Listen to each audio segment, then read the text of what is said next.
একটা সময় মাওবাদী কার্যকলাপে ত্রস্ত ছিল জঙ্গলমহল। অবিভক্ত পশ্চিম মেদিনীপুরের জঙ্গল এলাকায় ছিল মাওবাদীদের ডেরা। ভেসে আসত বোমা গুলির আওয়াজ। সবুজ শান্ত জঙ্গলমহল অশান্ত হয়ে উঠেছিল মাওবাদী কার্যকলাপে। কখনো কখনো মাওবাদীদের বিরুদ্ধে যৌথ বাহিনীর অপারেশনের সাক্ষী থেকেছে গোটা জেলা। বিশেষ করে অবিভক্ত মেদিনীপুরের শালবনী, গড়বেতা, গোয়ালতোড়, পিংবনী, রামগড়, পিড়াকাটা, ভীমপুর, হুমগড়, চাঁদড়া সহ জঙ্গলমহলের বিস্তীর্ণ অংশে এই মাওবাদীদের কার্যকলাপে অতিষ্ঠ হয়ে ওঠে জঙ্গলমহলবাসী। এমনকি খোদ প্রাক্তন মুখ্যমন্ত্রী বুদ্ধদেব ভট্টাচার্যের গাড়ি ল্যান্ডমাইন বিস্ফোরণ করে উড়িয়ে দেওয়ার চেষ্টা করা হয়। অবশেষে এই মাওবাদীদের দমন করতে আনা হয় কেন্দ্রীয় বাহিনীকে। তবে মাওবাদী দমনে 2006 সালে মেদিনীপুরে আসে প্রথম অ্যান্টি ল্যান্ডমাইন গাড়ি। এই গাড়ি যৌথ বাহিনী সহ রাজ্য পুলিশকে নিরাপত্তা দেয়। বিভিন্ন বড় ধরনের দুর্ঘটনার হাত থেকে রক্ষা করে আজও জীবন বাঁচিয়েছে বহু মানুষের। শুধু দুর্ঘটনা থেকে রক্ষা পাওয়াই নয়, সেই সঙ্গে ঝুঁকি নিয়ে ঘটনাস্থলে পৌঁছে করেছে একাধিক অপারেশন। 2006 থেকে 2014 সাল পর্যন্ত অংশ নিয়েছে পশ্চিম মেদিনীপুর জেলার একাধিক মাও অপারেশনে। এরপর সেই অ্যান্টি ল্যান্ডমাইন গাড়িকে সরকারি নিয়মে অবসর দেওয়া হয়। তবে তার কৃতিত্বকে ছোট করে দেখায়নি পশ্চিম মেদিনীপুর জেলা পুলিশ। ইতিমধ্যেই সেই অবসর নেওয়া অ্যান্টি ল্যান্ডমাইন গাড়িকে অতি সযত্নে দেখভাল করে রাখা হয়েছে পশ্চিম মেদিনীপুর জেলার পুলিশ সুপারের অফিসের সামনে।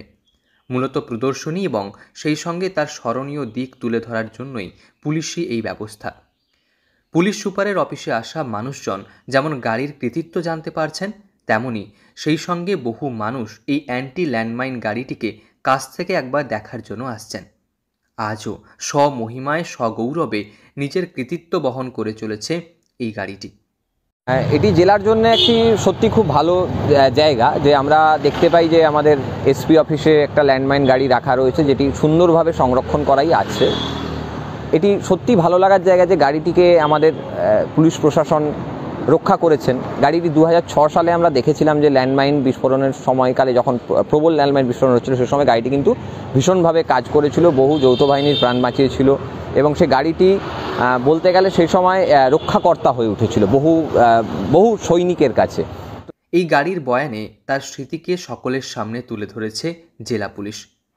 গাড়িটি তার স্মৃতিতে লিখছে, আমি MPV নম্বর 34S3356। আমার পুরো নাম মাইন প্রোটেক্টেড ভেহিকেল। আমি গত 2006 সালে 3রা মে জঙ্গলমহল অধ্যুষিত পশ্চিম মেদিনীপুরে যোগদান করি। এরপর বিভিন্ন থানার পাশাপাশি শালবনী, পিড়াকাটায় আমার বেশিরভাগ সময় অতিবাহিত হয়েছে। আমি মাওবাদী হামলা, বন্দুক গুলি, ল্যান্ডমাইন, RDX ডিনামাইট হামলার সম্মুখীন হয়েছি, কিন্তু কিছুকেই আমার দায়িত্ব থেকে বিরত রাখতে পারেনি। যন্ত্রটি লিখছে যে তারা জানে না আমি 14 কেজি পর্যন্ত RDX প্রতিরোধ করতে পারি। সুবর্ণরেখা, কংসাবতী ও শিলাবতী নদীর যেমন জল বেড়েছে, তেমনি ধীরে ধীরে আমার বয়স বেড়েছে। চাকরির নিয়ম অনুযায়ী 2014 সালে 3রা মে আমি অবসর নিয়েছি।